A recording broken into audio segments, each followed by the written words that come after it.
സദാശിവസമാരംഭാം ശങ്കരാചാര്യമധ്യമാം അസ്മദാചാര്യപര്യന്താം വന്ദേ ഗുരുപരമ്പരാം.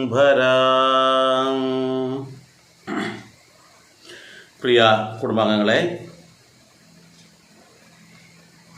നമ്മുടെ നിത്യജീവിതത്തിൽ ഏതൊരാളുടെയും ഏറ്റവും വലിയ ഒരു സ്വപ്നമാണ് നല്ല ഒരു വീട് ഉണ്ടാക്കുക, അതിൽ താമസിക്കുക.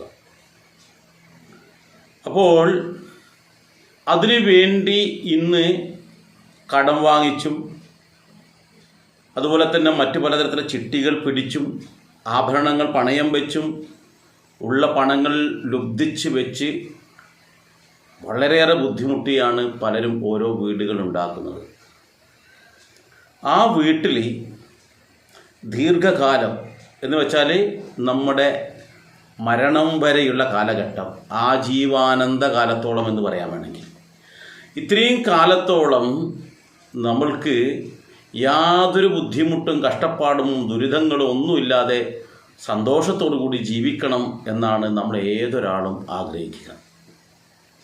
അപ്പോൾ അങ്ങനെ ആഗ്രഹിക്കുന്ന നമ്മൾ അതിന് വേണ്ടുന്ന തരത്തിലുള്ള നിരവധി കാര്യങ്ങൾ നമ്മൾ ആ ഗൃഹനിർമ്മാണത്തിൻ്റെ സമയത്ത് ചെയ്യാറുണ്ട്.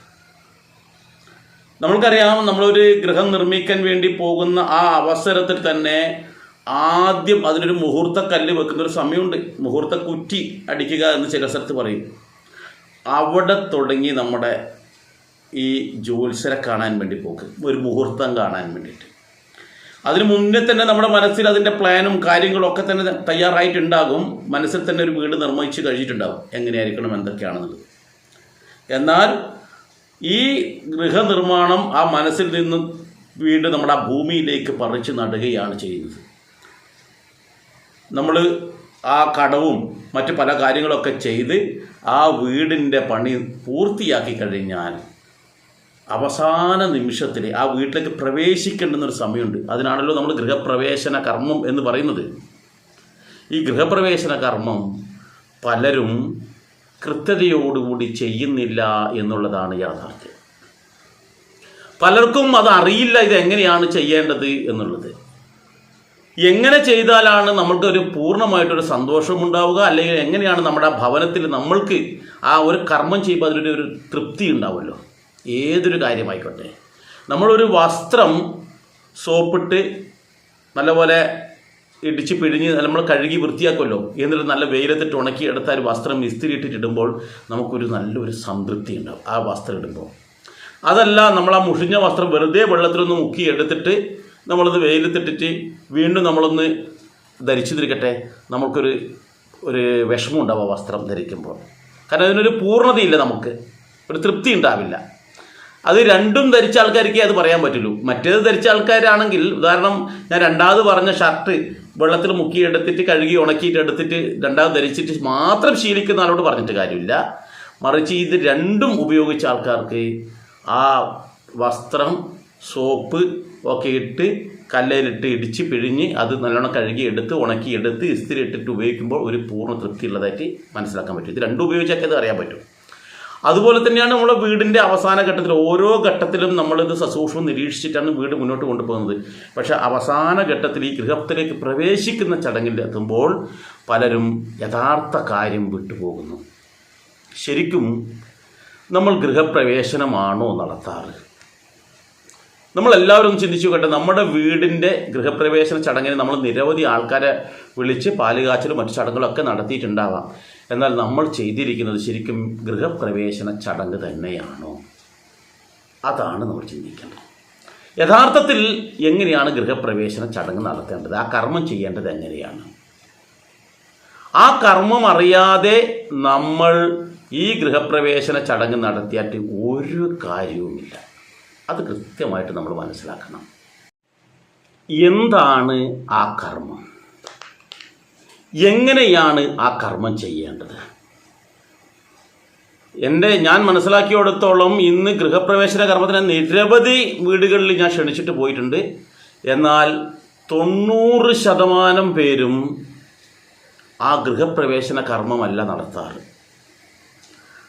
അവർ പാല് കാച്ചൽ ചടങ്ങാണ് നടത്താറ്. പല ആൾക്കാരുടെ ധാരണ ഈ ഗൃഹപ്രവേശനം എന്ന് പറഞ്ഞാൽ പാല് കാച്ചൽ ചടങ്ങാണ് ഗൃഹപ്രവേശനം എന്നുള്ളത്. അതിനു വേണ്ടിയാണ് അവർ മുഹൂർത്തം നോക്കുന്നത്. പാല് കാച്ചൽ ചടങ്ങിന് വേണ്ടിയാണ് ഇവർ മുഹൂർത്തം പോലും നോക്കുന്നത്. എന്ന് ഞാൻ ആദ്യമേ പറയട്ടെ, ഈ പാല് കാച്ചലല്ല ഗൃഹപ്രവേശനം. നിങ്ങൾ പാല് കാച്ചലിന് മുഹൂർത്തം നോക്കേണ്ട ആവശ്യമേ ഇല്ല.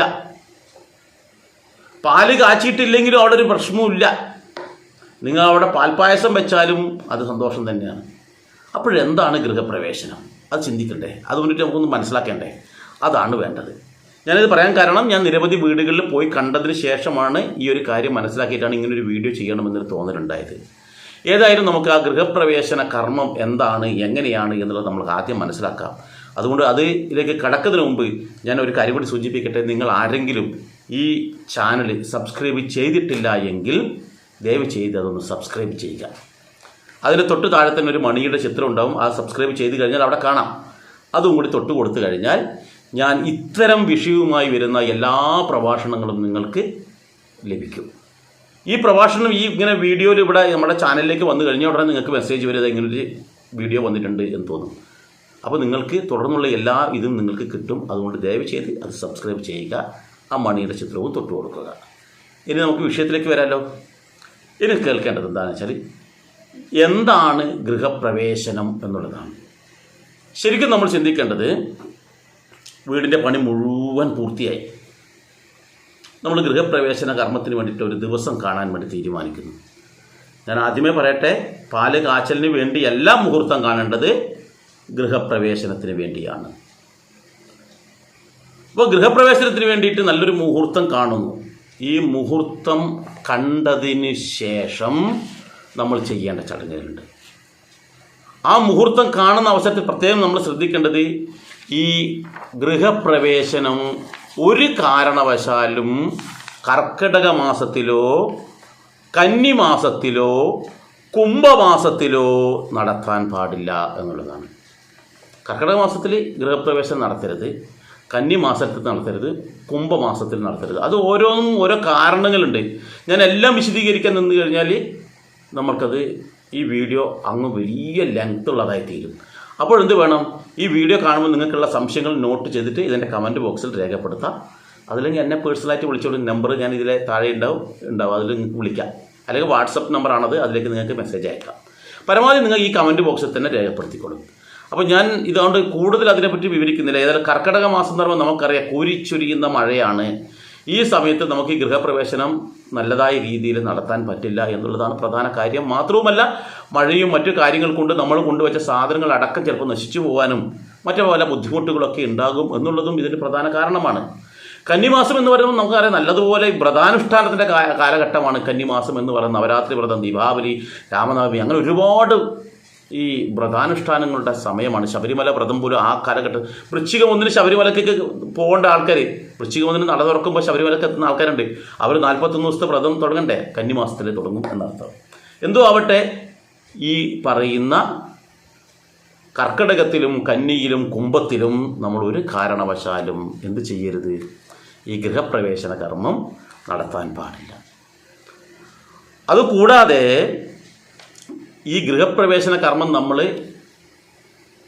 ചെയ്യുന്ന അവസരത്തിൽ ഏറ്റവും നല്ലത് എന്താണെന്ന് വെച്ചാൽ, അതിന് കുറച്ച് നക്ഷത്രങ്ങളുണ്ട്. ആ നക്ഷത്രങ്ങളിലേക്ക് തന്നെ നമ്മൾ ഗൃഹപ്രവേശന കർമ്മം നടത്താൻ വേണ്ടി നോക്കുക. അതിൽ ഉത്രം നക്ഷത്രം ഗൃഹപ്രവേശനത്തിന് ഏറ്റവും നല്ല ഒരു ഇതാണ്.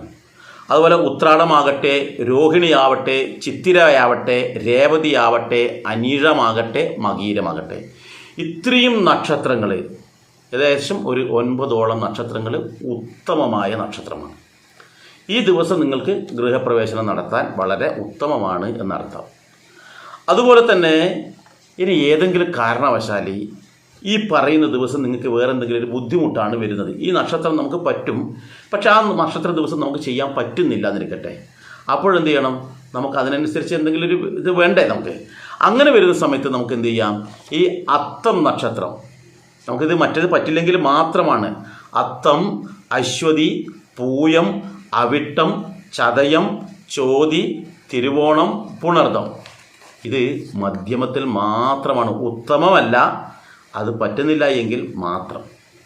ഈ 2 കാറ്റഗറിയിൽ പെടാത്ത നക്ഷത്രങ്ങളൊന്നും തന്നെ നിങ്ങൾ ഗൃഹപ്രവേശനത്തിന് ഉപയോഗിക്കരുത്. നിങ്ങളുടെ നന്മയ്ക്ക് വേണ്ടിയിട്ട് പറയാണ്. ഇനി എന്താ അങ്ങനെ ചെയ്താൽ എന്താണ് ദോഷം? എന്താണ്? ഒരു ദോഷവുമില്ല, ഇത് നല്ലതാണ്. നിങ്ങൾക്ക് ഈ റോഡ് വഴി പോയാൽ ബുദ്ധിമുട്ടില്ലാതെ അവിടെ എത്താം, നല്ലതാണ്. എന്താ ഈ വഴി പോയാലെന്താ? പോയിക്കോളൂ, ബുദ്ധിമുട്ടൊന്നുമില്ല. ചിലപ്പം കുണ്ടോ കുഴിയോ കാര്യങ്ങളൊക്കെ ഉണ്ടാവും, ചിലപ്പോൾ മുള്ളോ കല്ലോ ഉണ്ടാവും, സാരില്ല. നിങ്ങൾക്ക് അതിലെ പോകണമെങ്കിൽ അതിലെ പോയിക്കോളൂ, ബുദ്ധിമുട്ടൊന്നുമില്ല. ഇതിലെ പോയാൽ നല്ലതാണ്. ഇത്രയും ഞാനും പറയുന്നുള്ളൂ, ഇതാണ് കുറച്ച് നല്ലത്. അപ്പോൾ അതിലൂടെ ചെയ്താൽ ഉത്തമമായിരിക്കും എന്നർത്ഥം. ഇതിൽ ഇടവം രാശിയാണ് നമ്മൾ സ്വീകരിക്കുന്നെങ്കിൽ, ഇടവൻ രാശിയിൽ ഞാൻ ആദ്യം പറഞ്ഞ 9 നക്ഷത്രങ്ങളാണ് എടുക്കുന്നുണ്ടെങ്കിൽ പിന്നെ ഒന്നും നോക്കാനില്ല, ഉത്തമം, അത്യുത്തമം എന്ന് വേണമെങ്കിൽ നമുക്ക് പറയാം. അപ്പോൾ അത്തരത്തിൽ നമ്മളൊരു മുഹൂർത്തം നമ്മളത് കാണുക. എന്നിട്ടോ ഇനിയാണ് നമ്മൾ വീടിൻ്റെ ഗൃഹപ്രവേശന കർമ്മം ചെയ്യേണ്ടത്. മുഹൂർത്തമൊക്കെ കണ്ടു. ഇനി നമ്മൾ ചിന്തിക്കേണ്ട വെച്ചാൽ ഈ മുഹൂർത്തമൊക്കെ കണ്ടു കഴിഞ്ഞാൽ പിന്നെ നമുക്കുള്ളത് എന്താണെന്ന് വെച്ചാൽ, അവിടെ ആദ്യത്തെ ചടങ്ങ് എന്ന് പറഞ്ഞാൽ ചില സ്ഥലങ്ങളിൽ കുറ്റിപൂജ എന്നൊക്കെ പറയുന്നൊരു ചടങ്ങുണ്ട്. കുറ്റിപൂജ എന്ന് നമുക്കിവിടെ പറയേണ്ട ആവശ്യമില്ല, എല്ലാ സ്ഥലത്തും അങ്ങനെ ആയിരിക്കില്ല.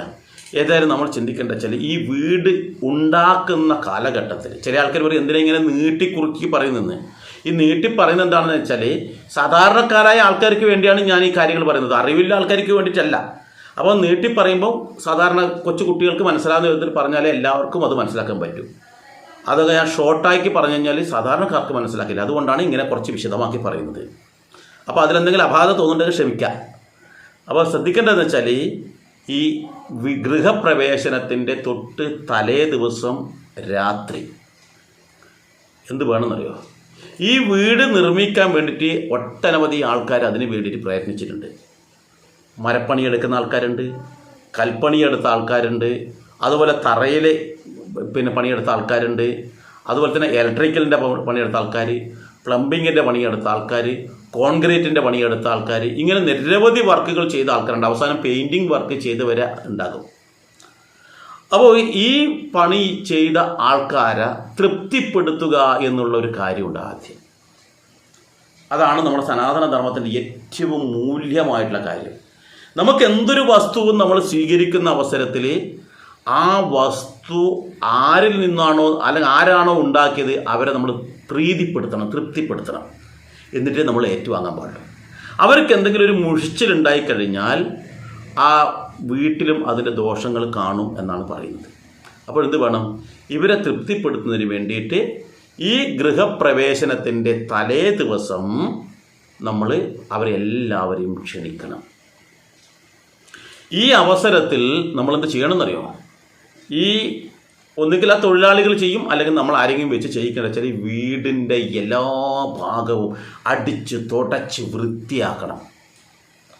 ഇളകുന്ന ഒരു വസ്തുവും അതിൽ വെക്കാൻ പാടില്ല. ഇളകുന്ന വസ്തുക്കൾ എന്ന് പറഞ്ഞാൽ ഇപ്പം നമ്മൾ കസേര, മേശ, കട്ടിൽ ഇതൊക്കെ നമ്മൾ അവിടെ കൊണ്ടുവച്ചിട്ടുണ്ടാവും. കാരണം നാളെ ഗൃഹപ്രവേശനമാണെങ്കിൽ നമ്മൾ തലേന്നേ സാധനങ്ങൾ പലതും കയറ്റുന്ന ആൾക്കാരുണ്ട്. എന്നാൽ അങ്ങനെയുള്ള ഒരു വസ്തുവും അതിനുള്ളിൽ കയറ്റാൻ പാടില്ല. തീർന്നില്ല. ഈ വസ്തുക്കൾ കയറ്റാൻ പാടില്ല എന്നല്ല, ചിലപ്പോൾ കുളിമുറിയിൽ ചിലപ്പോൾ ബക്കറ്റ് വെച്ചിട്ടുണ്ടാവും, തൊഴിലാളികൾ ഉപയോഗിച്ചായിരിക്കും. ഉണ്ടെങ്കിൽ എടുത്ത് വെളിയിലിട്ടിടണം. അതിൻ്റെ കപ്പ് അല്ലെങ്കിൽ അങ്ങനെ എന്തെങ്കിലും വെള്ളം കോരാൻ പിടിക്കാനുള്ള ഇത് തൊട്ടിയും കയറുണ്ടാവും. ബൾബ് പോലും നമ്മൾ അതിലിടരുത്. അതൊക്കെ അഴിച്ചെടുത്ത് നമ്മൾ മാറ്റിയെടുക്കുന്നില്ലേ, ഒന്നും ഇടരുത്. ഇനി എന്തിനേറെ പറയുന്നു, നമ്മൾ അകത്തേക്ക് കയറുമ്പോൾ മണ്ണ് ചവിട്ടിയിട്ട് അകത്താകാതിരിക്കാൻ വേണ്ടിയിട്ട് നമ്മൾ അവിടെ നിലത്ത് ഒരു ചവിട്ടി കയറാൻ പറ്റിയിട്ട് ഒരു തുണി പോലത്തെ ഒരു സാധനമുണ്ട്, ചവിട്ടി എന്നോ മറ്റു പലതും അതിന് പറയാറുണ്ട്. അതും ഇടാൻ പാടില്ല. ഒരു പേപ്പർ തുണ്ട് പോലും വീടിൻ്റെ അകത്തുണ്ടാകാൻ പാടില്ല. എല്ലാം എടുത്ത് വെളിയിലിട്ട് വീട് അടിച്ച് തുടച്ച് വൃത്തിയാക്കി പുണ്യതീർത്ഥം കുടഞ്ഞ് ശുദ്ധമാക്കണം. ക്ഷേത്രത്തിൽ നിന്ന് പുണ്യാഹം കിട്ടും. ആ പുണ്യാഹം കൊണ്ടുവന്ന് വീടും പരിസരമൊക്കെ തളിച്ച് ശുദ്ധമാക്കി വീട് അലങ്കൃതമാക്കാൻ പറ്റുമെങ്കിൽ ഉത്തമം. എന്തെങ്കിലും തോരണങ്ങൾ കൊണ്ടുവന്നിട്ട് അലങ്കരിച്ചാൽ ഉത്തമം. അങ്ങനെയുള്ള സന്ദർഭത്തിൽ ഈ ഗൃഹനിർമ്മാണത്തിന് പങ്കെടുത്ത മുഴുവൻ ആൾക്കാരെയും വിളിച്ചു വരുത്തിയിട്ട് അവർക്ക് സമ്മാനങ്ങൾ നൽകിയിട്ട് പ്രീതിപ്പെടുത്തുക, അവരെ സന്തോഷിപ്പിക്കണം. ഇന്നത്തെ കാലത്ത് പോലെ മദ്യം കൊടുത്തിട്ടല്ല,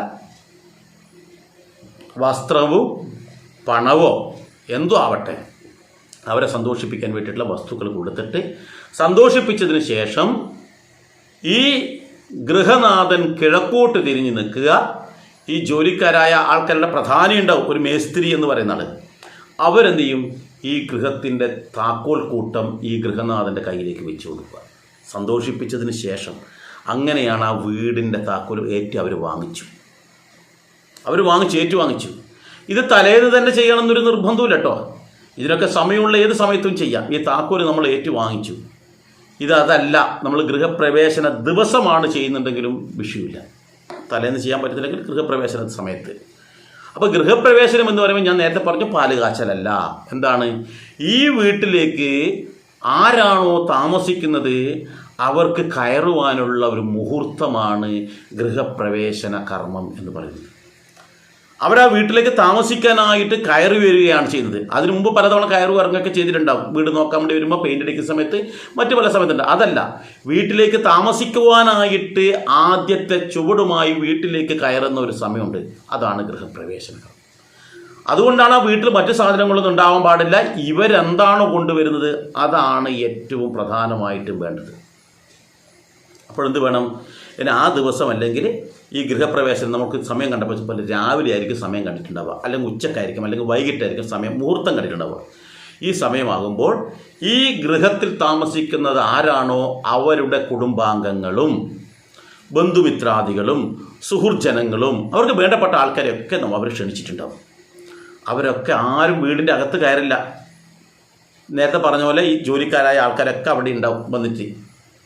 എന്നിട്ടോ ഈ വീടിൻ്റെ മുന്നിൽ നിന്നും എന്ത് വേണം? ഈ വീടിൻ്റെ ഉള്ളിലേക്കല്ല, വീടിൻ്റെ വെളിയിൽ നിന്നുകൊണ്ട് വേണം ഈ പറയുന്ന ആൾക്കാരെ സമ്മാനം കൊടുത്ത് സ്വീകരിക്കാൻ. അവർക്ക് എല്ലാ വിധത്തിലുള്ള സമ്മാനങ്ങളും കൊടുത്ത് അവരെ സന്തോഷിപ്പിച്ചതിന് ശേഷം അവിടെ താക്കോൽ കൂട്ടം ഏറ്റുവാങ്ങിച്ചു. ഇനി എന്ത് വേണമെന്നറിയോ? ഇനി വീട്ടിനുള്ളിലേക്ക് കടക്കാനുണ്ട്. അതിനു മുമ്പ് ചെയ്യേണ്ടതെന്ന് വെച്ചാൽ ഏതൊരു ശ്രേഷ്ഠമായ വസ്തുവിനെയും വണങ്ങുക. എല്ലാത്തിനെയും, ആചാര്യന്മാരാവട്ടെ, ക്ഷേത്രങ്ങളാവട്ടെ, പുണ്യകേന്ദ്രങ്ങളാവട്ടെ, എന്തിനേറെ ആൽമരമായിക്കോട്ടെ, അതിനൊക്കെ ശ്രേഷ്ഠമായി കണ്ടിട്ടാണ് നമ്മൾ പ്രദക്ഷിണം വെക്കുന്നത്. അതുപോലെ എനിക്കുള്ള ജീവിത കാലഘട്ടം മുഴുവൻ ഞാനും എൻ്റെ കുടുംബവും സന്തോഷപൂർവ്വം താമസിക്കേണ്ടത് ആ ഭവനത്തിനെ നമ്മൾ ആദ്യം ബഹുമാനിക്കണം. കാരണം ഈ വസ്തു നിൽക്കുന്നത് ഇവിടെ അറിയാം, ഭൂമിയിലാണ്. വാസ്തുപുരുഷൻ്റെ മുകളിലാണ് നിൽക്കുന്നത്. വാസ്തു എന്ന് പറഞ്ഞാൽ ഭൂമി. ആ വാസ്തു പുരുഷൻ എന്ന് പറയുന്ന ഒരു വസ്തുണ്ട് അവിടെ കിടക്കുന്നത്. ആ വാസ്തു പുരുഷൻ്റെ ശരീരത്തിലാണ് ഉള്ളതെന്നാണ് സങ്കല്പം. അപ്പോൾ വാസ്തു പുരുഷൻ്റെ തലയുള്ളത് എവിടെയാണെന്നറിയോ? വാസ്തു പുരുഷൻ തല വെച്ചിരിക്കുന്നത് ഈശാനുകോണിലേക്കാണ്. എന്ന് വെച്ചാൽ വടക്ക് കിഴക്കേ മൂലയിലേക്ക് തലവെച്ച് തെക്ക് പടിഞ്ഞാറേ കോണിലേക്ക് കാല് നീട്ടിയിരിക്കുന്ന ഒരു വസ്തുവിൻ്റെ മുകളിലാണ്, അല്ലെങ്കിൽ വാസ്തുപുരുഷൻ്റെ മുകളിലാണ് വീടുള്ളത്. അപ്പോൾ ആ വാസ്തുപുരുഷനെ സ്തുതിച്ചും കൊണ്ടാണ്, ആ വാസ്തു പുരുഷൻ്റെ സഹായം ഉള്ളതുകൊണ്ടാണ് ആ വീട് നിലനിൽക്കുന്നത് എന്നുള്ളത് കൊണ്ട് തന്നെ ആ വാസ്തുപുരുഷനെ പ്രീതിപ്പെടുത്തിക്കൊണ്ട് നമ്മൾ അതിന് പ്രദക്ഷിണം വെക്കുന്നു. ആ വീടിനെ ഈ പ്രദക്ഷിണം വെക്കുന്ന സമയത്ത് ഗൃഹനാഥ ആരാണോ ആ ഗൃഹനാഥയുടെ കയ്യിൽ നിലവിളക്കുണ്ടാകണം. കത്തിച്ചു വെച്ച നിലവിളക്ക്. എത്ര തിരിയിടണമെന്ന് ഒരു നിർബന്ധമില്ല. 2 തിരിയായാൽ ദോഷമില്ല, 5 തിരിയായാൽ ദോഷമില്ല. അത് തിരിയൊക്കെ നിങ്ങൾക്ക് ആ വിളക്കിൻ്റെ വലിപ്പത്തിനനുസരിച്ചിട്ട് നിങ്ങൾക്ക് തിരിയിടാം. പക്ഷേ അണഞ്ഞു പോകാത്ത വിധത്തിൽ. ഇനി അണഞ്ഞു പോയതുകൊണ്ട് ദോഷമൊന്നുമില്ല. അയ്യോ ഞാനിത് പിടിച്ച് നടക്കുന്ന സമയത്ത് അതിങ്ങനെ പെട്ടെന്ന് കാറ്റ് വന്ന് അണഞ്ഞു പോയി, അതിൽ എണ്ണ ഇങ്ങനെ കുലുങ്ങിയിട്ട് അണഞ്ഞു പോയി, ഒരു പ്രശ്നമില്ല. രണ്ടാമതും കത്തിച്ചുള്ളൂ, ഒരു ദോഷമില്ല. നമുക്ക് ദോഷങ്ങളൊന്നുമില്ല. നമ്മൾ നല്ല കർമ്മം ചെയ്യുന്ന സമയത്ത് ചില ബുദ്ധിമുട്ടുകളൊക്കെ ഉണ്ടാവും, സാധാരണയാണ്. അതുകൊണ്ട് ടെൻഷൻ അടിക്കേണ്ട ആവശ്യമില്ല. അപ്പോൾ ഈ കത്തിച്ച് പിടിച്ച നിലവിളക്ക് ഈ ഗൃഹനാഥയുടെ കയ്യിലാണ് വേണ്ടത്. പാദരക്ഷ ഉപയോഗിക്കരുത്. ഗൃഹനാഥൻ എന്ത് വേണമെന്നറിയോ? ഒരു നാളികേരം, കയ്യിലൊരു വാക്കത്തി. ഇത് രണ്ടും ആ കുടുംബത്തിനെ മുന്നോട്ട് കൊണ്ടുപോകേണ്ടത് ആരാ? എന്ത് പ്രതിസന്ധികളുണ്ടെങ്കിലും അതിനെയൊക്കെ തരണം ചെയ്തിട്ട് മുന്നോട്ട് കൊണ്ടുപോകാൻ പറ്റുന്നതാണ് ഈ വാക്കത്തി, അല്ലേ? എല്ലാം വെട്ടി അരിഞ്ഞ് മുന്നോട്ട് കൊണ്ടുപോകാൻ പറ്റുന്നത്. അതുപോലെ എന്ത് പ്രതിസന്ധികളുണ്ടെങ്കിലും മുന്നോട്ട് ആ എല്ലാ തടസ്സങ്ങളും നീക്കിത്തരുന്ന ഒരു ഭഗവാനുണ്ട്. ആരാ? സാക്ഷാൽ ഗണപതി ഭഗവാൻ. ആ ഗണപതി ഭഗവാന് ഏറ്റവും പ്രധാനപ്പെട്ടതാണ് നാളികേരം. അപ്പോൾ ആ തടസ്സങ്ങളെ നീക്കേണ്ട ഗണപതി ഭഗവാനെ മനസ്സിൽ ധ്യാനിച്ചും കൊണ്ട് നാളികേരവും ഒരു കയ്യിൽ വാക്കത്തിയുമായിട്ടാണ് ഗൃഹനാഥൻ നിൽക്കേണ്ടത്. ഇനി മക്കളുണ്ടാവാം, അമ്മയുണ്ടാവാം, സഹോദരങ്ങളുണ്ടാവാം, ഇവരുടെയൊക്കെ കയ്യിൽ, ഇനി സുഹൃത്തുക്കളുണ്ടെങ്കിൽ അവരുടെയൊക്കെ കയ്യിൽ മറ്റു പല സാധനങ്ങളും വേണം. എന്തൊക്കെയാണ്? ഒന്ന് കണ്ണാടി. കണ്ണാടിക്ക് വലിയൊരു തത്വമുണ്ട്. കാരണം എന്താ? ഈ പ്രപഞ്ചം മുഴുവൻ നിറഞ്ഞു കിടക്കുന്ന ആ ഈശ്വര ചൈതന്യം ഉണ്ടല്ലോ, നമ്മൾ കണ്ണാടിയിൽ നോക്കുമ്പോൾ അവിടെയും കാണുന്നു ഇവിടെയും കാണുന്നു, രണ്ടും അതും ഇതും എല്ലാം ഈശ്വരൻ തന്നെയാണ് എന്നുള്ള തത്വം. നമ്മളിലും ഈശ്വര തത്വമുണ്ട് എന്ന് മനസ്സിലാക്കാൻ വേണ്ടി നമ്മളെ തിരിച്ചറിയാതെ, നമ്മളെ മറന്നും കൊണ്ട് നമ്മൾ ഒരു കാര്യവും ചെയ്യരുത്, നമ്മൾ വന്ന വഴി മറക്കരുത് എന്നൊക്കെ പല സൂചനകളുണ്ട്. അതുകൊണ്ട് ഒരു കണ്ണാടി നമ്മൾ കയ്യിൽ സൂക്ഷിക്കുക. കണ്ണടയല്ല, കണ്ണാടി, മുഖം നോക്കുന്നത്. പുണ്യഗ്രന്ഥം ഒരാൾ കയ്യിൽ പിടിക്കും. അത് രാമായണമാകാം, ഭാരതമാകാം, ഭാഗവതമാകാം, ഭഗവത്ഗീതയാവാം, എന്തോ ആവട്ടെ, ഒരു പുണ്യഗ്രന്ഥം വേണം. ഇഷ്ടദേവൻ്റെ ഒരു ഫോട്ടോ അല്ലെങ്കിൽ വിഗ്രഹം അതും കയ്യിൽ സൂക്ഷിക്കാം. തീർന്നില്ല. പിന്നെയോ പഞ്ചങ്ങൾ വേണം. എന്നുവെച്ചാൽ 5 തരത്തിലുള്ള ധാന്യങ്ങൾ. അത് ഏതെങ്കിലും ആവട്ടെ, 5 തരത്തിലുള്ള ധാന്യങ്ങൾ. നമുക്കത് ചെറുപയർ, വൻപയർ, കടല, അങ്ങനെയുള്ള എന്തെങ്കിലും തരത്തിൽ 5 ധാന്യങ്ങൾ ഒരു പാത്രത്തിലാക്കിയിട്ട് എടുക്കുക. ഉപ്പ് വേണം, മുളക് വേണം. നമ്മളൊരു വീട്ടിലേക്ക് പ്രവേശിക്കുകയാണ്, അവിടെ ധാന്യങ്ങൾ നമുക്ക് ആവശ്യമാണ്. ഉപ്പും മുളകുമില്ലാത്ത ജീവിതം കട്ടപ്പുക, അറിയാലോ. തീർന്നിട്ടില്ല. അരി വേണം. 2 തരത്തിൽ അരി വേണം. അപ്പത്തിൻ്റെ അരി ആയിക്കോട്ടെ, ചോറിൻ്റെ അരി ആവട്ടെ. ഈ 2 അരിയും പാത്രത്തിൽ ഓരോ ആൾക്കാരെടുക്കണം. ഗൃഹപ്രവേശനമാണ്. പുതുവസ്ത്രം വേണം. വസ്ത്രം വേണ്ടേ നമുക്കൊരു വീട്ടിലേക്ക് പ്രവേശിക്കുമ്പോൾ? ശ്രേഷ്ഠമായ വസ്തുക്കളാണ് നമ്മൾ അങ്ങോട്ട് കയറ്റുന്നത്. ചിരവ അത്യാവശ്യമായിട്ടുള്ള കാര്യങ്ങളാണ്. ഇങ്ങനെ നമ്മൾക്ക് പറ്റാവുന്ന സാധനങ്ങൾ എന്തൊക്കെയാണോ അതൊക്കെ ഓരോ ആൾക്കാരുടെ കയ്യിലേക്ക് കൊടുക്കണം. അതിൽ പഴവർഗ്ഗങ്ങൾ ഉൾപ്പെടുത്താം, പച്ചക്കറികൾ ഉൾപ്പെടുത്താം. അങ്ങനെ നമുക്ക് അത്യാവശ്യമായിട്ട് നമ്മളൊരു വീട്ടിലേക്ക് പ്രവേശിക്കുമ്പോൾ വേണ്ടുന്ന സാധനങ്ങൾ എല്ലാം പുതുതായ സാധനങ്ങൾ, പഴയതാകരുത്. മറ്റൊരു ഗതിയുമില്ലെങ്കിൽ പഴയതെടുത്തോളൂ, പക്ഷെ പുതിയതാണ് നല്ലത്. അപ്പോൾ ഇതൊക്കെ ഓരോ ആൾക്കാരെടുത്തിട്ട് ഏറ്റവും മുന്നിൽ പോകേണ്ടത് നിലവിളക്കുമായിട്ട് ഗൃഹനാഥ പോകും. പുറകിൽ പുരുഷനായിട്ടുള്ള ആൾ ആ സാധനം എടുത്ത് അവർ പോകും. പുറകെ മറ്റുള്ളവരും നാമജപത്തോടുകൂടി ഏതു നാമവും ജപിക്കാം. അമ്മേ നാരായണ, ദേവി നാരായണ, ലക്ഷ്മി നാരായണ, ഭദ്രേ നാരായണ എന്നോ. ഹരേ രാമ രാമ രാമ ഹരേ ഹരേ, ഹരേ കൃഷ്ണ കൃഷ്ണ കൃഷ്ണ ഹരേ ഹരേ എന്നോ, ഓം നമ ശിവായ എന്നോ, ഓം നമോ ഭഗവതേ വാസുദേവായ എന്നോ ഏത് മന്ത്രവും ജപിക്കാം. ഇനി ഒന്നും വേണ്ട, ലളിതാ സഹസ്രനാമം ജപിച്ചു, വിഷ്ണു സഹസ്രനാമം ജപിക്കും. നിങ്ങൾക്ക് എന്താണോ തൃപ്തിയുള്ളത് ആ നാമവും ജപിച്ചും കൊണ്ട് ഈ വീടിനെ 3 തവണ വലത്ത് വെക്കുക, പ്രദക്ഷിണം വെക്കുക. ഒരു ആത്മീയമായൊരു അന്തരീക്ഷം അവിടെ ഉണ്ടാവണം. നിങ്ങളുടെ മനസ്സിലും ആ ഒരു ആത്മീയത ഉണ്ടാകും, ആ അന്തരീക്ഷത്തിലും ആ ആത്മീയത ഇങ്ങനെ നിറഞ്ഞു നിൽക്കും. എന്നിട്ട് ആ പ്രധാന വാതിലിൻ്റെ അരികിലെത്ത് ഉമ്മറത്ത്, അപ്പോൾ നേരത്തെ താക്കോൽ വാങ്ങിച്ചിട്ടുണ്ടാവും. ഇല്ലെങ്കിൽ ഈ സമയത്തായാലും അവരുടെ അടുത്ത് താക്കോൽ ഏറ്റി വാങ്ങിക്കാം. നേരത്തെ വാങ്ങിച്ചില്ല എങ്കിൽ ഈ സമയത്തായാലും താക്കോൽ ഏറ്റി വാങ്ങിക്കുന്നത് ഗൃഹനാഥനാണ് താക്കോലേറ്റ് വാങ്ങേണ്ടത്. ഈ അവസരത്തിൽ ഈ പറയുന്ന വീടിൻ്റെ അകത്തൊക്കെ കയറുമ്പോൾ 1-ാമത്തെ പടവുണ്ടാവല്ലോ, ചിലപ്പോൾ 2 പടവായിരിക്കും ഉണ്ടാവുക. 3-ാമത്തെ പടവ് നമ്മൾ വീടിൻ്റെ സിറ്റ് ഔട്ടിലേക്ക് എത്തും. അപ്പോൾ 1-ാമത്തെ പടവിൽ തന്നെ ആ നാളികേരം ഉടയ്ക്കണം. അയ്യോ, നാളികേരം ഉടക്കാനോ? നല്ല 1-ാം-തരം ടൈൽസാണ്. നാളികേരം ഉടച്ചു കഴിഞ്ഞാൽ പൊട്ടിപ്പോകില്ലേ? എന്ത് ചെയ്യും? സംശയം വരും. അപ്പോഴെന്ത് ചെയ്യണം? അവിടെ ഒരു കരിങ്കല്ലോ മറ്റെന്തെങ്കിലും അല്ലെങ്കിൽ ഒരു ഇഷ്ടിക അതിന് മുകളിൽ വെച്ചിട്ട്, ആ സ്റ്റെപ്പിൻ്റെ മുകളിൽ വെച്ചിട്ട് അതിന് മുകളിൽ ഉടക്കുക. വേറെ വഴിയില്ലല്ലോ, ഇല്ലെങ്കിൽ ടൈൽസ് പോയി പോവില്ലേ? അപ്പോൾ അത് ചെയ്തതിന് ശേഷം ആ വീടിൻ്റെ അകത്തേക്ക് പ്രവേശിക്കും. ഈ വീടിൻ്റെ അകത്തേക്ക് വന്നവരാണ് പ്രവേശിക്കുന്നത്. അപ്പോൾ താക്കോലിട്ട് തുറക്കുന്നു. ആദ്യം ആരും ചെരുപ്പൊന്നും ധരിക്കരുത്. ആദ്യം നിലവിളക്കകത്തേക്ക് പോകുന്നു. ശ്രേഷ്ഠമായ മഹാലക്ഷ്മിയുടെ പ്രതീകമായിട്ടുള്ള, ഐശ്വര്യത്തിൻ്റെ പ്രതീകമായിട്ടുള്ള, ഇരുട്ടിനെ അകറ്റുന്ന, നന്മയുടെ പ്രതീകമായിട്ടുള്ള, നമ്മുടെ അന്ധകാരമൊക്കെ മാറ്റി അവിടെ വെളിച്ചം തരുന്ന ആ നിലവിളക്ക് ആ കുടുംബത്തിൽ എന്നും ശാശ്വതമായ ഒരു വെളിച്ചമായി തീരട്ടെ എന്നുള്ളൊരു വിശ്വാസത്തിലൂടെ അങ്ങോട്ട് കടക്കുന്നു. ഇത് മാത്രമല്ല, ഈ 1-ാമത്തെ സ്റ്റെപ്പ് എടുത്ത് അകത്തേക്ക് വെക്കുമ്പോൾ നമ്മൾ പ്രാർത്ഥിക്കുക, ഭഗവാനേ എൻ്റെ ജീവിതത്തിലെ ഏറ്റവും വലിയൊരു അഭിലാഷമാണ് ഇവിടെ നടന്നിരിക്കുന്നത്. അപ്പോൾ അതുകൊണ്ട് തന്നെ എനിക്ക് ഈ വീട്ടിൽ എൻ്റെ ആജീവാനന്ദ കാലം എൻ്റെ മക്കളും അവരുടെ മക്കളും എല്ലാവരും തന്നെ സന്തോഷത്തോടു കൂടി ഒരു ദുഃഖവും ദുരിതവുമില്ലാതെ ഒരു രോഗവും കഷ്ടപ്പാടുമില്ലാതെ എപ്പോഴും സന്തോഷമുണ്ടാകുന്ന ഒരു അന്തരീക്ഷം ഉണ്ടാക്കി തന്ന് എൻ്റെ കുടുംബത്തിലുള്ള ജീവിതം ധന്യമാക്കി തരണേ ഭഗവാനെ എന്നുള്ള ഒരു പ്രാർത്ഥനയോടുകൂടി വേണം നമ്മൾ വീടിൻ്റെ അകത്തേക്ക് പ്രവേശിക്കുക. ശ്രദ്ധിക്കേണ്ടത്, ചില ആൾക്കാർ പറയും സ്ത്രീകൾ ഇടത് കാല് വെക്കണം, പുരുഷന്മാർ വലത് കാല് വെക്കണം. ഒന്നുമില്ല. ആദ്യത്തെ ചുവട് നമ്മൾ വലത് കാലെടുത്ത് വെക്കുക. വലതിന് നമ്മൾ കുറച്ച് ശ്രേഷ്ഠത കൽപ്പിക്കാറുണ്ട്. രാഷ്ട്രീയത്തിലെ വലതും ഇടതും അല്ല ഞാൻ പറഞ്ഞത്. വലത് കൈ കൊണ്ട് നമ്മൾ ഭക്ഷണം കഴിക്കുന്നു, ഇടത് കൈ കൊണ്ട് കഴിക്കാൻ തയ്യാറാവില്ല. ഇടത് കൈ കൊണ്ട് നമ്മൾ വേറെ കാര്യം ചെയ്യാറ്. സനാതന ധർമ്മത്തിലെ ഹിന്ദുക്കളായ, അത് പ്രത്യേകിച്ച് നമ്മുടെ കേരളത്തിലെ ആൾക്കാർ വലതുവശത്തേക്കാണ് മുണ്ടുടുക്കാറ്. ഏത് പുണ്യകർമ്മം ചെയ്യുമ്പോഴും നമ്മൾ ആദ്യം നമ്മൾ ഒരു കാര്യം കൊടുക്കുകയോ വാങ്ങുകയോ ഒക്കെ ചെയ്യുമ്പോഴും നമ്മൾ വലത് കൈയാണ് ഉപയോഗിക്കുക.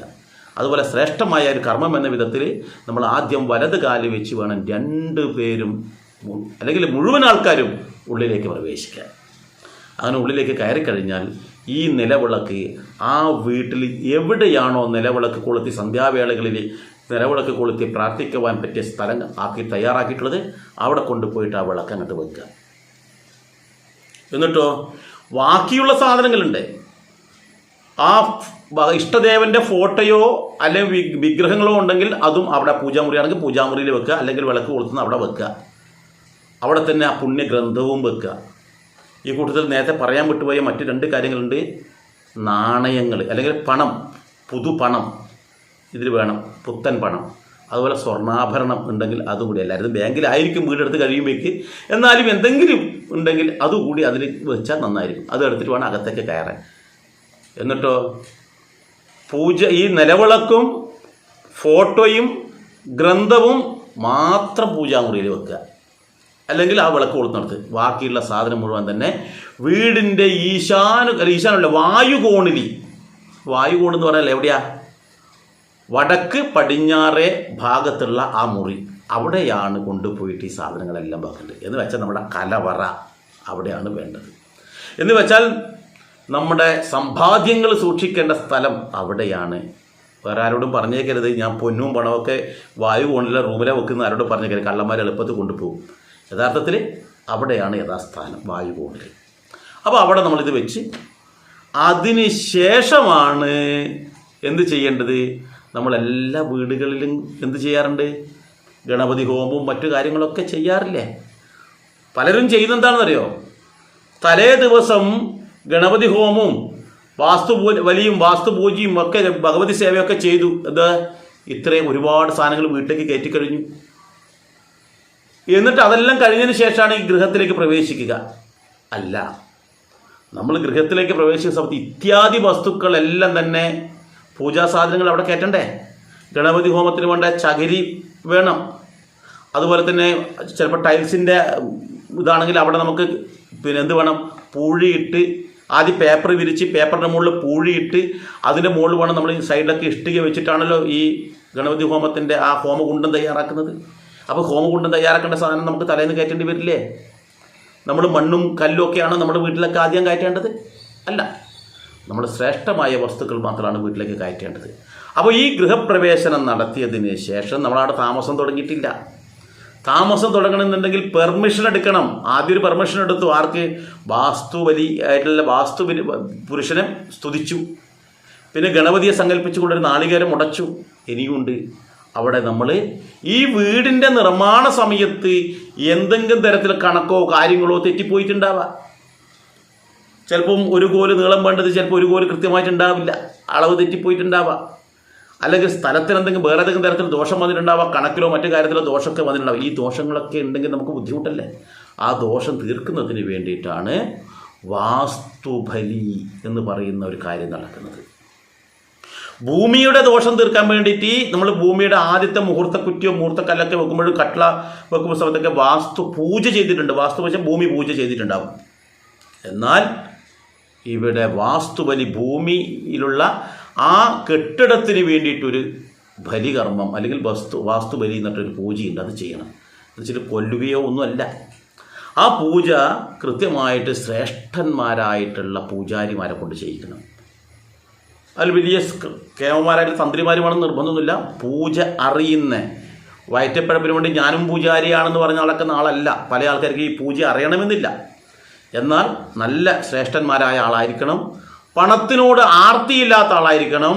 വീട്ടിൽ വന്നു കഴിഞ്ഞാൽ ആ പൂജ ചെയ്യണം, ഈ പൂജ ചെയ്യണം, അങ്ങനെ ചെയ്യണം, ഇങ്ങനെ ചെയ്യണം എന്ന് പറഞ്ഞ പറയുന്ന ആൾക്കാരെ കൊണ്ടുവരാനേ പാടില്ല. കാരണം എന്താ വെച്ചാൽ നിങ്ങളോട് പല പൂജകളുടെ പേര് പറഞ്ഞിട്ട് ഇവർ പണം പിടുന്നു. അങ്ങനെ നിരവധി ആൾക്കാരുണ്ട്. ഞാൻ എൻ്റെ അടുത്ത് തന്നെ ഒരാൾ പറയും, ഗൃഹപ്രവേശന സമയത്ത് അവരവിടെ വന്നിട്ട് പറഞ്ഞു പോലും, ഇവിടെ ഈ ഭൂമിയിൽ അങ്ങനെ ഒരു പ്രശ്നമുണ്ട്, മുമ്പ് ഇവിടെ ശ്മശാനമായിരുന്നു, അപ്പോൾ അതുകൊണ്ട് ഇങ്ങനെ ഒരു പൂജ ചെയ്താലേ നിങ്ങൾക്ക് പരിഹാരം കിട്ടുമെന്നൊക്കെ പറഞ്ഞ് വലിയൊരു പൈസ അടിച്ചെടുത്ത കേമന്മാരുണ്ട്.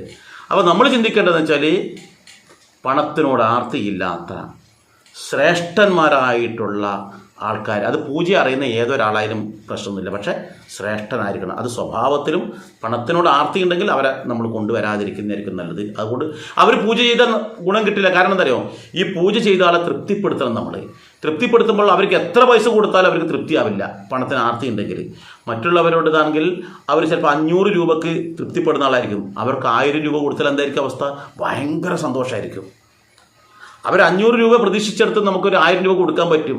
ഇനി നമ്മൾ 1000 രൂപ കൊടുക്കാൻ ഉദ്ദേശിച്ചിട്ട് അവർ 5000 കിട്ടിയാലും തൃപ്തി വരാത്ത ആൾക്കാരങ്ങ് എന്ത് ചെയ്യും? അപ്പം അങ്ങനെയുള്ള ആൾക്കാരെ ഒഴിവാക്കിയിട്ട് ശ്രേഷ്ഠന്മാരായ നല്ല പൂജ അറിയുന്ന ഒരാളെ കൊണ്ടുവന്നിട്ട് വേണം വാസ്തുബലി നമ്മൾ നിർബന്ധമായിട്ടും ചെയ്യണം.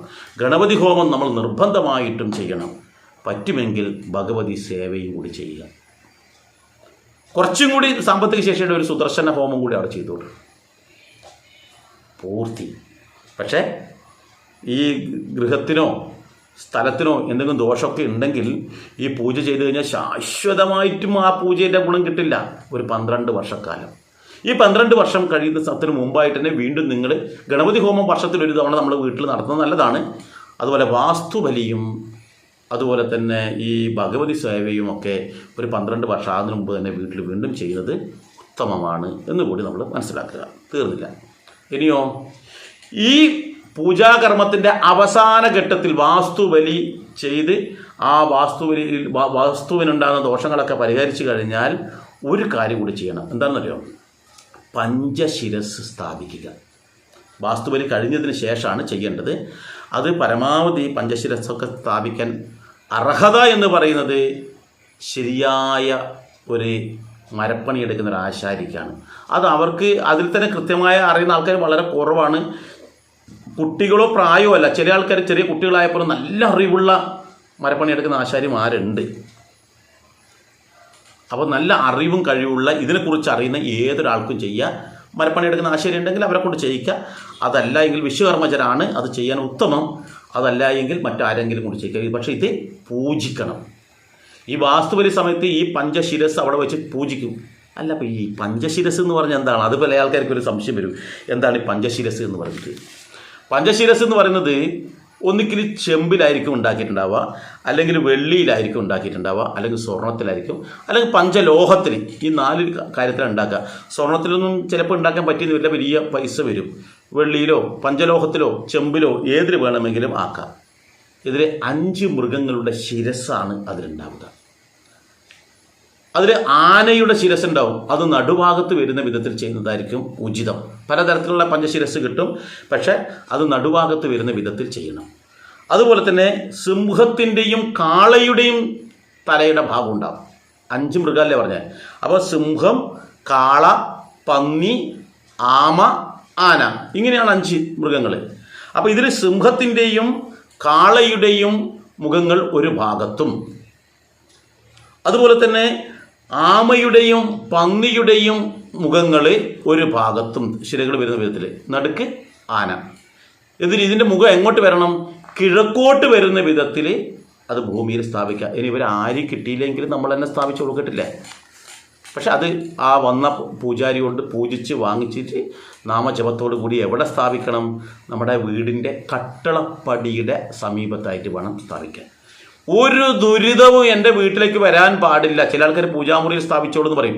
പൂജാമുറിയിൽ സ്ഥാപിക്കുന്നതുകൊണ്ട് നമുക്ക് അത്ര വലിയൊരു ഗുണം കിട്ടില്ല. കാരണം വെച്ചാൽ ഈ പഞ്ചശിരസ് സ്ഥാപിച്ചു കഴിഞ്ഞാൽ പഞ്ചശിരസിൻ്റെ അത് മറികടന്നുകൊണ്ട് ഒരു ദോഷങ്ങളും അങ്ങോട്ട് വരാൻ പാടില്ല എന്നുള്ളതാണ് സങ്കല്പം.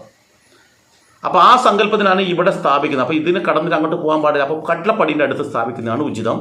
ഇത് അവിടെ ഇപ്പം ഇത് പൂജ ചെയ്തിട്ട് വെക്കാൻ വേണ്ടി അവിടെ ചെറിയൊരു ഗ്യാപ്പ് ഇട്ട് വെക്കണം. നമ്മൾ സിമെൻ്റ് ആവട്ടെ അല്ലെങ്കിൽ ടൈൽസ് വെക്കുന്നതാവട്ടെ, എന്തായാലും അത് മുൻകൂട്ടി നമ്മൾ തയ്യാറാക്കി അവിടെ സ്ഥലം ഒഴിച്ചിടണം. നമ്മൾ ജനങ്ങളെ വിളിച്ചിട്ടുള്ള സദ്യയൊന്നും കൊടുക്കാൻ തുടങ്ങിയില്ല. ഇവിടെ വീടിൻ്റെ പണി പൂർത്തിയാവുന്നേ ഉള്ളൂ. അപ്പോൾ അതുകൊണ്ട് ഈ പഞ്ചശിരസ് നല്ല ഭദ്രമായിട്ട് കിഴക്കോട്ട് മുഖം വെച്ചിട്ട് വരുന്ന വിധത്തിൽ, കിഴക്കിട്ട് നോക്കി നിൽക്കുന്ന വിധത്തിൽ വേണം ഈ പറയുന്ന കാര്യങ്ങൾ അവിടെ സ്ഥാപിക്കാൻ. അപ്പോൾ പഞ്ചശിരസും സ്ഥാപിച്ചു. ഏറ്റവും പ്രധാനമായിട്ടാണ് പല ദോഷങ്ങളെയും അതിജീവിക്കുന്ന ഒരു ഘടകമാണ് ഇത് എന്നും കൂടി നമ്മൾ മനസ്സിലാക്കണം. ഇനിയോ ഈ ഇതിന് ശേഷം ചില വീടുകളിൽ ചിലർക്ക് തൊട്ടതിനും പിടിച്ചതിനൊക്കെ പേടിയുണ്ടാവും. അപ്പോൾ വേണമെന്നുണ്ടെങ്കിൽ ഒരു രക്ഷായന്ത്രം തയ്യാറാക്കിയിട്ട് 5 രക്ഷായന്ത്രം തയ്യാറാക്കിയിട്ട് വീടിൻ്റെ, ഇത് നിർബന്ധമൊന്നുമില്ല കേട്ടില്ലേ, ഇത് നിർബന്ധമില്ല, വേണമെങ്കിൽ മാത്രം ചെയ്താൽ മതി. 4 മൂലക്കും, വീടിൻ്റെ 4 മൂലക്കും, അതുപോലെ വീടിൻ്റെ മുൻഭാഗത്തുള്ള ആ കട്ടിളപ്പടിൻ്റെ ആ ഭാഗം കയറി വരുന്ന ആ ഭാഗത്തും നടുഭാഗത്ത് കൂടി ഈ രക്ഷായന്ത്രം സ്ഥാപിച്ചു കഴിഞ്ഞാൽ പിന്നെ നിങ്ങൾക്ക് പേടിക്കാനൊന്നുമില്ല. കള്ളിനെയും കൊലപാളികളെയല്ല, മറ്റുള്ള ദുർദേവതകളും മറ്റു കാര്യങ്ങളൊക്കെ ഉണ്ടല്ലോ, അതിൽ നിന്നും നമുക്ക് രക്ഷ തരുന്നതാണ് ഇത് എന്ന് കൂടി നമ്മൾ മനസ്സിലാക്കാം. ഇനിയോ ഇത് വീടിൻ്റെ അകത്ത് കയറി നമ്മളവിടെ ഇതായി. ഇതിന് ശേഷം ഈ പൂജയും കാര്യങ്ങളും ഗണപതി ഹോമവും മറ്റു കാര്യങ്ങളൊക്കെ ചെയ്തു. നമ്മുടെ ഗൃഹപ്രവേശന കർമ്മം പൂർത്തിയായി. ഇതാണ് ഗൃഹപ്രവേശന കർമ്മം. ഇനി നമുക്ക് വേണമെങ്കിൽ അവിടെ എന്ത് ചെയ്യാം, കട്ടിൽ കയറ്റാം, മേശ കയറ്റാം. കട്ടിൽ ആദ്യം ഒരു കാരണവശാലും കയറ്റാൻ പാടില്ല വീട്ടിലേക്ക്. കാരണം കട്ടിൽ എന്ന് പറഞ്ഞാൽ കിടക്കേണ്ടതാണ്. എന്ന് വെച്ചാൽ കട്ടിൽ വീട്ടിൽ കയറ്റിക്കഴിഞ്ഞാൽ അവിടെ സ്ഥിരമായിട്ട് ഒരാൾ ആ കട്ടിൽ കിടക്കേണ്ട വിധത്തിലേക്ക് ആയിപ്പോവും എന്നൊക്കെ ഒരു വിശ്വാസമുണ്ട്. രോഗി എപ്പോഴും ഉണ്ടാകും, കിടപ്പിലായ രോഗി അവിടെ ഉണ്ടാകും. അതാണ് ആദ്യം കട്ടിൽ കയറ്റിയാൽ ഉണ്ടാവുക എന്നൊക്കെ ആൾക്കാർ പറയാറുണ്ട്. നമുക്കത് കാര്യഗൗരവത്തിൽ എടുക്കണ്ട, നമ്മളങ്ങനെ കയറ്റാനൊന്നും വേണ്ട. അപ്പോൾ അതിനുശേഷം നമ്മൾ മറ്റുള്ള സാധനങ്ങളൊക്കെ ഗൃഹപ്രവേശനത്തിന് ശേഷം നമ്മൾ ബാക്കി അരിയും ചാക്കോ പച്ചക്കറി കെട്ടോ അല്ലെങ്കിൽ കട്ടിലോ അല്ലെങ്കിൽ വേറെ എന്താണ് ഫ്രിഡ്ജ്, മറ്റു ഓരോ ആൾക്കാർ തരുന്ന ഓരോ പ്രസൻറ്റേഷനൊക്കെ ഉണ്ടാവില്ല, ചിലപ്പോൾ തലേന്ന് എത്തിക്കും, ടിവിയും കാര്യങ്ങളൊക്കെ എത്തിക്കും, ബൾബൊക്കെ കൊണ്ടുവന്നിട്ടുണ്ടാവും. അതെല്ലാം നമ്മളങ്ങോട്ട് കയറ്റാം.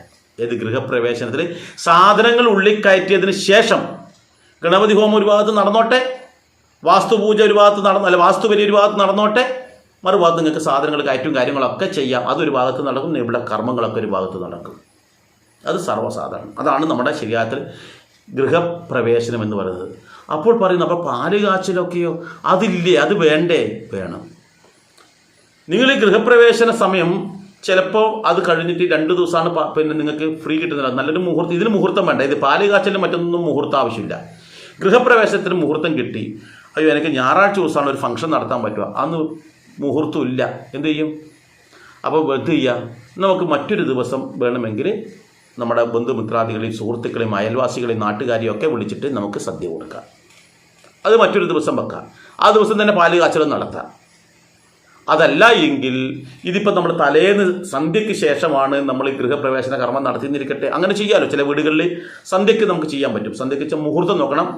ആ മുഹൂർത്തത്തിനനുസരിച്ച് ഉച്ചയ്ക്ക് ശേഷം ഒരു സന്ധ്യ ആവുന്ന സമയത്ത് നമ്മൾ വീട്ടിലേക്ക് ഗൃഹപ്രവേശന കർമ്മം നടത്തിയിരിക്കട്ടെ. പിറ്റേ ദിവസം അപ്പോൾ വീടിൻ്റെ പിന്നെ മുറ്റത്ത് പുറത്ത് ഭാഗത്ത് പന്തലിട്ടിട്ട് നമുക്ക് സദ്യയുടെ കാര്യങ്ങളൊക്കെ അവിടെ ചെയ്യാം. വീടിൻ്റെ അകത്തൊന്നും കയറ്റുന്നില്ല. നമ്മൾ സാധനങ്ങളൊക്കെ കയറ്റിയതിന് ശേഷം എന്ത് ചെയ്യുന്നു, പിന്നീട് പാല് കാച്ചിൽ. ഇപ്പോൾ ഗണപതി ഹോമം തലേന്ന് രാത്രി നടന്നല്ലോ.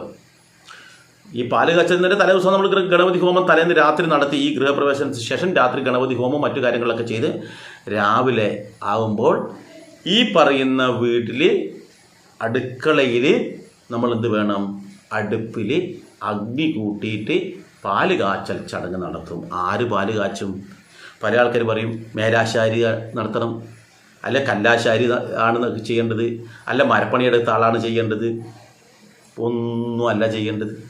നിങ്ങളുടെ വീട്ടിൽ ആരാണോ അടുപ്പ് കൂട്ടിയിട്ട് ആജീവാനന്ദ കാലം വരെ നിങ്ങൾക്ക് അന്നം തരാൻ വേണ്ടിയിട്ടുള്ളത്, അവരാണ് ആ വീട്ടിൽ അടുപ്പ് കൂട്ടിയിട്ട് പാല് കാച്ചേണ്ടത്.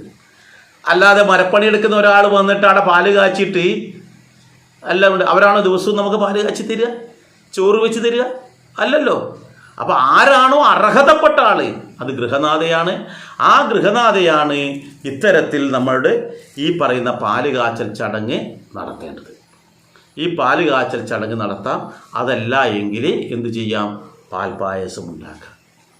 ഇത് വെക്കുന്ന അവസരത്തിൽ ഇന്നലെ ഗണപതി ഹോമം നടത്തിയിട്ടുണ്ട്, പുലർച്ചക്കാർക്കും ചിലപ്പോൾ ചെയ്തിട്ടുണ്ടാവുക. ആ ഹോമകുണ്ടത്തിൽ നിന്നും അഗ്നി എടുത്ത് കൊണ്ടുവന്നിട്ട് വേണം ഇതിലേക്ക് തീ കൊടുത്താൻ വേണ്ടിയിട്ട്.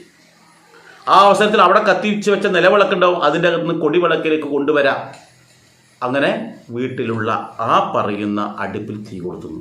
ഇവിടെ വീണ്ടും ഒരു സംശയമുണ്ടോ? എൻ്റെ വീട്ടിൽ അടുപ്പില്ല, പകരട്ടായി നമുക്ക് ഇതാണ് എന്താ പറയണ്ടേ, ഗ്യാസ് അടുപ്പാണ് അല്ലെങ്കിൽ കറണ്ടിൻ്റെ അടുപ്പാണ്. അപ്പം അങ്ങനെയുള്ളിടത്ത് എന്ത് ചെയ്യണം? സംശയങ്ങളുണ്ടാവുമല്ലോ, നമ്മുടെ ആൾക്കാരല്ലേ. അപ്പം അങ്ങനെ വരുന്ന സമയത്ത് ഈ ഗണപതി ഹോമം നടത്തിയ ആ ഹോമകുണ്ടല്ലേ, ആ ഹോമകുണ്ടത്തിൽ നിങ്ങൾക്ക് വേണമെങ്കിൽ എന്ത് ചെയ്യാം? ഈ പറയുന്ന പായസമോ, പായസമാകുമ്പോൾ പാൽപ്പായസമാണ് ഉത്തമം, അതുപോലെ തന്നെ പാല് കാച്ചൽ ചടങ്ങോ ചെയ്യാം. ഈ പാല് കാച്ചാൻ വേണ്ടിയിട്ട് നമ്മൾ ഒരിക്കലും പാക്കറ്റ് പാല് വാങ്ങിക്കാൻ പാടില്ല. ശുദ്ധമായ പശുവും പാല് തന്നെ നമ്മൾ വാങ്ങിക്കണം. അത് പാൽപ്പായസമായാൽ പോലും ആദ്യമായിട്ട് നമ്മൾ അടുപ്പിൽ വെക്കുമ്പോൾ ശ്രേഷ്ഠമായത്, പുണ്യമായത് വേണം വെക്കാൻ. ലോകത്ത് ഏറ്റവും ശ്രേഷ്ഠമായിട്ടുള്ളതെന്ന് പറഞ്ഞാൽ അമ്മിഞ്ഞപ്പാലാണ്. ജനിച്ചു വീഴുന്ന ഒരു കുട്ടിയെ ജീവിതത്തിൻ്റെ ആദ്യത്തെ 3 വർഷം മുന്നോട്ട് നയിക്കുന്നത് ഈ അമ്മിഞ്ഞപ്പാലാണ്. ഒന്നുമില്ലെങ്കിലും ആദ്യത്തെ 28 ദിവസമെങ്കിലും ഈ അമ്മിഞ്ഞപ്പാൽ കുടിച്ചാണ് കുട്ടി വളരുന്നത്. അപ്പോൾ നമ്മുടെ അമ്മിഞ്ഞപ്പാൽ ഒരിക്കലും നമുക്കത് വളരെ പരിമിതമാണ്. അപ്പം നമ്മുടെ ഈ സ്വന്തം അമ്മയുടെ അമ്മിഞ്ഞപ്പാൽ കുടിച്ചു കഴിഞ്ഞാൽ പിന്നെ ജീവിതത്തിൻ്റെ അവസാന കാലഘട്ടം വരെ നമ്മൾ കുടിക്കുന്നത് ഗോമാതാവിൻ്റെ അമ്മിഞ്ഞപ്പാലാണ്. എത്ര ഗോവിനെ കുറ്റം പറയുന്ന ആളായാൽ പോലും അവർ കഴിക്കുന്നതും ഈ പാലൊഴിച്ച ചായയും അതുപോലെ തന്നെ ആ പാൽ ഉൽപ്പന്നങ്ങളായിട്ട് തൈരും മറ്റു കാര്യങ്ങളൊക്കെ തന്നെയാണ്. അപ്പോൾ അതുകൊണ്ട് തന്നെ ആ പാല്, ശുദ്ധമായ പാല്, ശ്രേഷ്ഠമായ പാല് വേണം ഈ പാത്രത്തിൽ ഒഴിച്ചിട്ട് ചെയ്യാൻ. ഇതിന് വേണ്ടിയിട്ട് ഒന്നുകിൽ ഓട്ടുരുളി വളരെ നല്ലതാണ്. ഈ കർമ്മം ചെയ്യാൻ ഏറ്റവും ഉത്തമം ഓട്ടുരുളിയാണ്. അതൊന്നുമില്ല സാധാരണക്കാരാണെങ്കിൽ മൺപാത്രത്തിൽ കാച്ചിയാലും മതി, മൺപാത്രത്തിൽ കാച്ചിയാലും മതി. ഇനി പാൽപ്പായസം ആയാലും വെക്കാം, പാല് കാച്ചലായാലും വെക്കാം. ഇത് ചെയ്തിട്ട് എന്ത് വേണം? അവിടെയുള്ള മുഴുവൻ ആൾക്കാർക്കും ഇത് വിതരണം ചെയ്യണം. നിറയെ വേണ്ട, അതിൻ്റെ അകത്ത് ഓരോ അംശം എന്ന് വെച്ചാൽ നമ്മുടെ കുടുംബത്തിൻ്റെ സന്തോഷം നിങ്ങൾക്കെല്ലാവർക്കും നമ്മൾ ഓഹരി വെച്ച് തരികയാണ്. അപ്പോൾ നിങ്ങൾ ആ സന്തോഷം സ്വീകരിച്ച് നമ്മളെ അനുഗ്രഹിക്കണം എന്നുള്ളതാണ്. ഇവിടെ ആജീവാനന്ദകാലം ഒരു ദുഃഖവും ദുരിതവും കഷ്ടപ്പാടും രോഗവും ഒന്നുമില്ലാതെ സന്തോഷപൂർവ്വം ജീവിക്കാനുള്ള അല്ലെങ്കിൽ ജീവിതം മുന്നോട്ട് കൊണ്ടുപോകാനുള്ള ഒരു അനുഗ്രഹം വന്ന എല്ലാ പുണ്യാത്മാക്കളിൽ നിന്നും ഉണ്ടാകണമെന്നുള്ളൊരു പ്രാർത്ഥനയോടുകൂടിയാണ് ഈ കർമ്മം ചെയ്യുന്നത്. ഇതാണ് യഥാർത്ഥത്തിൽ നമ്മൾ ചെയ്യേണ്ടുന്ന ഗൃഹപ്രവേശന കർമ്മം. എന്നാൽ നമ്മൾ അങ്ങനെയല്ലല്ലോ ചെയ്യുന്നത്. എത്ര ആൾക്കാർ അങ്ങനെ ചെയ്തിട്ടുണ്ട് ആലോചിച്ച് നോക്കൂ. നമ്മൾ ചെയ്യുന്നത് ആദ്യം വന്നു, അല്ലെങ്കിൽ തലേദിവസം നമ്മൾ ഗണപതി ഹോമം മറ്റു കാര്യങ്ങളൊക്കെ ചെയ്തു, അതിന് മുന്നേ തന്നെ കട്ടിലും മേശയും കാര്യങ്ങളൊക്കെ വീട്ടിനകത്തൊക്കെ കയറ്റിയിട്ടുണ്ടാവും. ഗൃഹപ്രവേശനത്തിൽ കയറുമ്പം ആദ്യമായി ഇങ്ങനെയുള്ള കാര്യങ്ങൾ ചെയ്താലേ നമുക്കതിന് ശ്രേയസ് ഉണ്ടാവുകയുള്ളൂ. അതിനനുസരിച്ച് മറ്റ് സാധന സാമഗ്രികൾ കയറ്റിയാൽ, ഞാൻ പറഞ്ഞു നേരത്തെ കട്ടിലാണ് കയറ്റിയതെങ്കിലുള്ള ദുരിതം ഞാൻ പറഞ്ഞു, അത് ചിലപ്പോൾ നമുക്ക് മാറാരോഗിയായിട്ട് ആരെങ്കിലും ഒരാൾ കട്ടിൽ തന്നെ കിടക്കുന്നുണ്ടാകും. അതൊക്കെ നമ്മുടെ ആൾക്കാരിങ്ങനെ പറഞ്ഞു വരുന്ന ഒരു വിശ്വാസം എന്ന് മാത്രം. എന്നിരുന്നാലും ആ വിശ്വാസത്തിനെ നമ്മൾ പരീക്ഷിക്കാൻ തയ്യാറാകേണ്ടതില്ല എന്നാണ് എൻ്റെ അഭിപ്രായം. അരിഞ്ചാക്ക് നമ്മൾ കയറ്റിയിട്ട് കാര്യമില്ല. അരി മാത്രം ഉണ്ടായാൽ നമുക്ക് ജീവിതം മുന്നോട്ട് കൊണ്ടുപോകില്ല. വസ്ത്രം ആദ്യം കയറ്റിയിട്ട് കാര്യമില്ല. വസ്ത്രം മാത്രം ഉണ്ടായിട്ട് ജീവിതം മുന്നോട്ട് പോകാൻ പറ്റുമോ? ഇല്ല. അപ്പോൾ ആദ്യം വേണ്ടത് ഐശ്വര്യമാണ്. ഐശ്വര്യം എന്ന് പറഞ്ഞാൽ എല്ലാമായി, എല്ലാ കാര്യങ്ങളുമായി. ഐശ്വര്യം എന്ന് പറയുമ്പോൾ എന്താണ്?